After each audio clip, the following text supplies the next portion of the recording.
السلام عليكم ورحمة الله. ازيكم عاملين ايه؟ يا رب تكونوا بخير.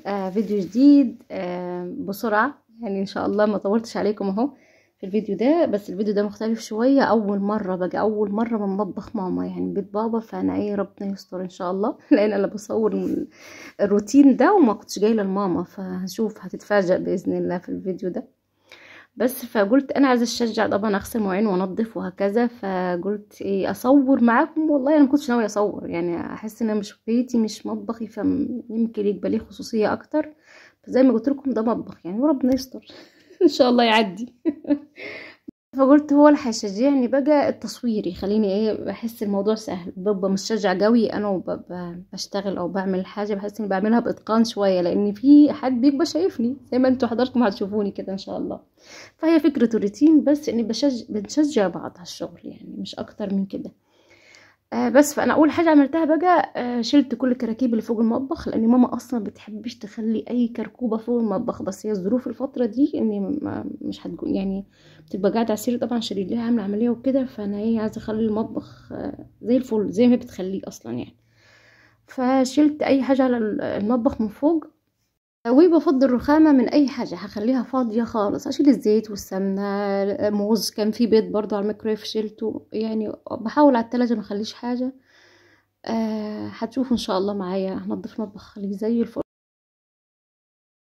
بس انا اضطريت احط الطاسة دي، لان هي مش عاملة عائق فوق المطبخ، وفي نفس الوقت كبيرة ما تتحطش في الضرفة، فايه قلت مش هتبان.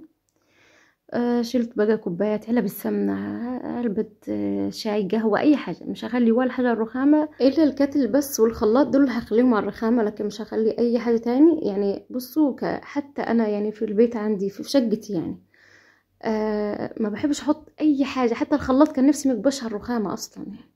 بتمنى ما يكونش ولا حاجة. بشوف ناس كتير بتنظف مطبخها وبعد كده بتحط مثلا شيالة المعالق أو السكاكين أو صواني او مش عارفه، ماليش في الكلام ده. احب الحاجه تبقى كاني ما عنديش مواعين يعني.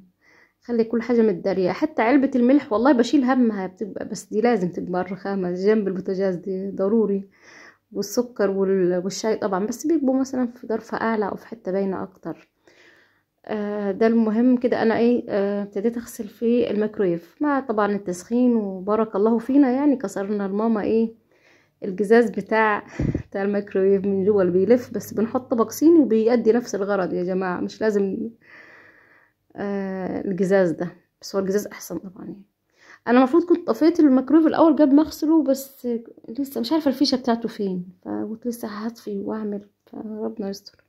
ما تنسوش بقى، يا ريت متابعيني الحلوين اللي متعودين يشوفوني لسه اول مره هيشوفوني، ما ينسوش يحطوا لايك، واللي ما اشتركش يا جماعه في القناه يشترك. وان شاء الله باذن الله دعمكم ليا ده يشجعني ان اكمل في فيديوهاتي، واحاول اعمل فيديوهات جديده. انا بحاول افكر افكار يعني، مش الروتين بتاع كل يوم، بس بحس الروتين بيبقى ليه جمهور اكتر. او انا عن نفسي يعني، عن نفسي شخصيا بحب اتفرج على روتينات التنظيف دي. لو كل يوم نفس الواحدة اللي بتغسل مواعين هي ونفس النظافة، بحب، لأن بتشجعني أقوم أعمل. فده تفكيري، مش عارفة، بس والله هحاول أجيب لكم إن شاء الله فيديو الجاي ده هيكون فيه شوية إيه، يعني هشوف هفصل فيه مثلا فستان، أو هعمل أي حاجة كده ممكن أي حد يقدر يعملها. تمام. أنا دلوقتي خلاص خلصت الميكرويف ومسحته كويس جدا. برضو بقى بمشي ايدي بقى طول ما في سلكه وبريل معايا ومزوده الميه كده، بغسل الثلاجه والرخامه الظرف زي ما شايفين كده. بيبقى فيه شويه تراب عليها، لما بتتمسح كده بقماشه او بتتغسل بسلكه ما بدوسش عليها قوي بالسلكه، مش بنحت يعني. ما بتمسح بعد كده بتبان منوره خالص، والله بتفرق. انا طبعا غسلت البتاعه دي صينيه تقديم، بس المفروض تجيب فيها بلاكاش او كده، المفروض ما تتغسلش بالميه، بس انا شطفتها بالميه ورجعت ايه، نشفت وزي الفل. برضو الرخامه والبتاع ده والحيطان، فالحاجات اللي باينه طول ما بتغسلوها اول باول مش هيبقى عليها دهون ابدا. بس كده. حتى الكاتل القاعده بتاعته غسلتها وهغسله ان شاء الله، بس بعد ما اخلص مواعين. برضو الخلاط يعني مش هسيب حاجه لما بغسلها.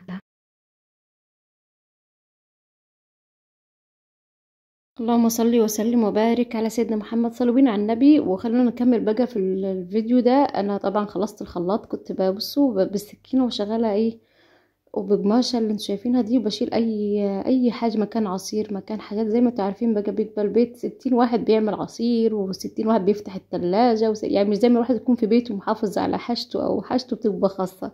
هو بيت العيلة ده بيبقى كده شوية، فكتر خيرهم منينا يا رب، نديهم الصحة كده يا رب، ويبارك فيهم ويخليهم لينا يا رب، اللهم امين، احنا وانتوا يا اجمعين بإذن الله.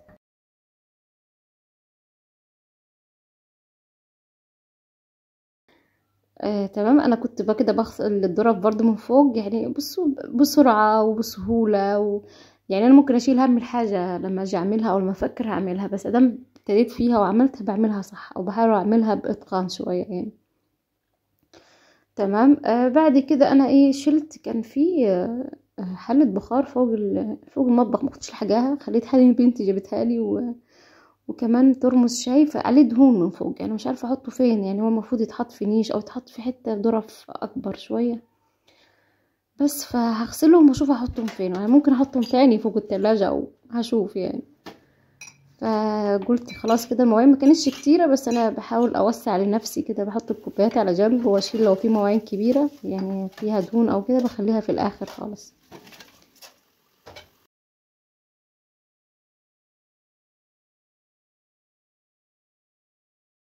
اللهم صل على سيدنا محمد. كنت عايزه اقول لكم حاجه، كنت عايزه اشوف يعني اقترح عليكم ممكن اعمل ايه، ممكن فيديوهات تكون مفيده اكتر من الروتينات، يعني حاجه مفيده.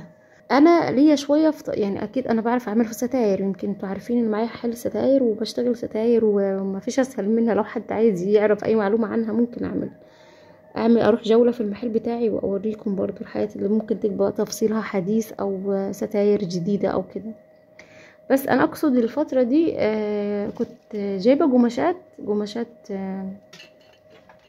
قماش للدريسات، يعني زي ما عارفين التفصيل كتر الايام دي اكتر من زمان يعني، او رجع زي زمان دلوقتي، لان كل الجهاز بيجي شبه بعض واسعار مبالغ فيها، ولكن التفصيل بيخليكي مميزة كده، بتحسي ان انتي بس اللي مفصلة القصة دي، او انتي اللي لابسة الفستان ده.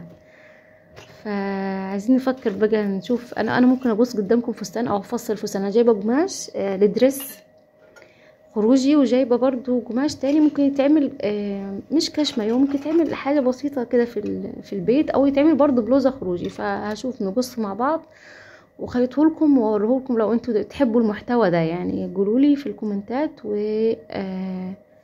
نعملوه مع بعض. وكمان ممكن اخدكم جولة في اتيليه بتاع اختي رحاب، اسمه اتيليه اركان، انا اللي مسمياه لها على نفس الاسم المحل بتاعي بتاع الستاير. اللي من ارمنت او من لوكسور عارف محل اركان او ستاير اركان، وعارف كمان اتيليه اركان. هي كان عندها مكتبة مكتبة خردوات كولاف دانتيل سوسات حاجات كده، عارفين بتاعت الخياطة ومكان كده، فما شاء الله عليها. فكرت تطور من نفسها شوية وتعلمت الخياطة، لاني بقولكم اي حد ممكن يتعلم اي حاجة بسهولة. هي ما كانتش تعرف حاجة عن الخياطة خالص، بس مخها نضيف، وفكرت والحمد لله عرفت تعمل، وحاليا بتفصل ما شاء الله يعني ستاير مش ستاير فساتين او دريسات عرايس، خطوبة، حنة، سواري. فما شاء الله ما شاء الله يعني بقت متخصصة في الحاجات دي اكتر من الدريسات العادية، بس برضو بتعمل دريسات خروجي او اي حاجة حد عايزها بتنفذها له يعني. فممكن اخدكم جولة في الاتيليه ده، اشوف كان لو معاه فستان مثلا اوريه لكم، لان هي بتعرض على المانيكانات مش بتعرض على حد ولا حاجة. بس برضو الفكرة دي حلوة. لكن كتعليم خياطة، تعليم خياطة والله مش محتاجة علم يا جماعة، بس احنا اقصد ايه يعني نفيد بعض بحاجة ملموسة، حاجة ممكن تعملوها وتخيطوها وتطلع معاكم مظبوطة. طبعا لو مش معاكم مكنة حاليا صعب ان تعملوا فكرة الدريس ده، لكن لو عايزين تعملوا دريس اطفال ولا حاجة ممكن بيتخيط على ايد على فكرة، ما بيبانش على حسب نوع القماشة اللي انتوا هتعملوا بيها.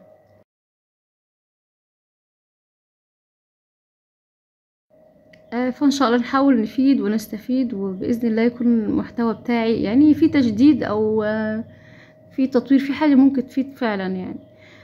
اما دلوقتي بقى انا خلصت المواعين وغسلت البوتاجاز، ودلوقتي بغسل الحوض، خلاص بلمعه تلميعه حلوه طبعا، وما بخليش حاجه ما بغسلهاش، بدور ورايا دايما ما اكون بغسل المواعين، مش بعمل نفسي مش شايفه يعني، لا بدور. ممكن افتح التلاجة اشوف ايه في، ممكن يكون في عايز الغسيل طبق في حاجه بسيطه كده يعني. فتقريبا كلنا كده، اصل كده كده ورانا يعني مفيش حد يغسل ورانا احنا يا جماعه. تمام. بعد ما خلصت الغسيل الحوض ده غسلت الحله بتاعه البخار اللي قلت لكم عليها، هي وترمس الشاي برضو، يعني ما خليش اي حاجه عليها دهون في المطبخ. بس كنت نسيت نغسل فوق التلاجة والله، افتكرت انا وبمنتج يعني اول فيديو كنت واخده بالي ان انا ايه فوق التلاجة حسيت انه لا في تراب وكده هغسله، بس نسيت. ان شاء الله لما اروح تاني ابقى اغسله مع نفسي بقى. ادي الحله بقولكم عليها نضيفه طبعا من جوه، بس الدهون بس. لقيت شمعه معطره جميله قاعده مش عارفه مين حطها جوه الحله، شلتها تاني.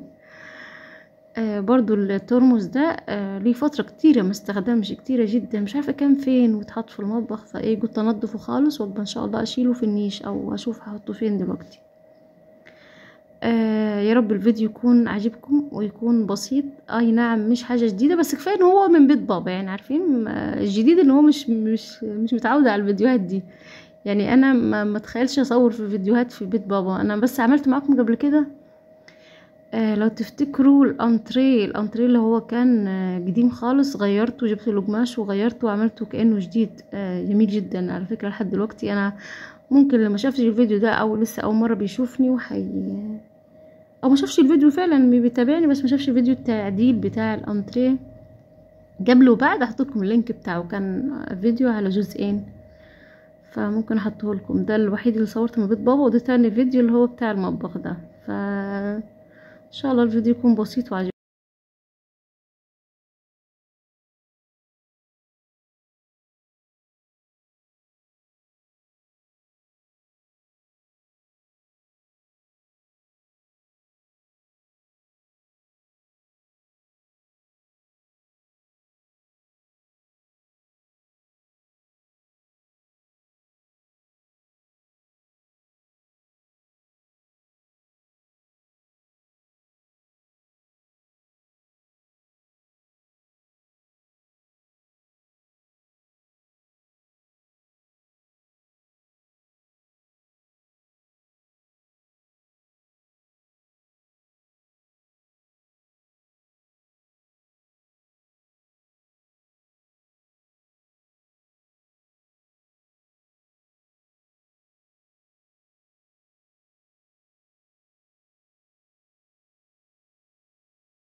وادي بعد ما خلصت انا ما شلتش السجاد ولا حاجه لانه كان نظيف ممسوح اصلا ومفروش، وانا احب الحاجه طول ما هي متغطيه بتبقى بتحافظ على نفسها اكتر يعني. دايما خلوا المطبخ مفروش كويس عشان طول ما هو نظيف بيخلي الصاله نظيفه، بيخلي بقيه البيت نظيف بالنسبه للارض. لكن لو سبتوه على كده كل نقطه ميه كده هتمسك في رجلكم ولا حاجه بتاثر على بقيه البيت يعني.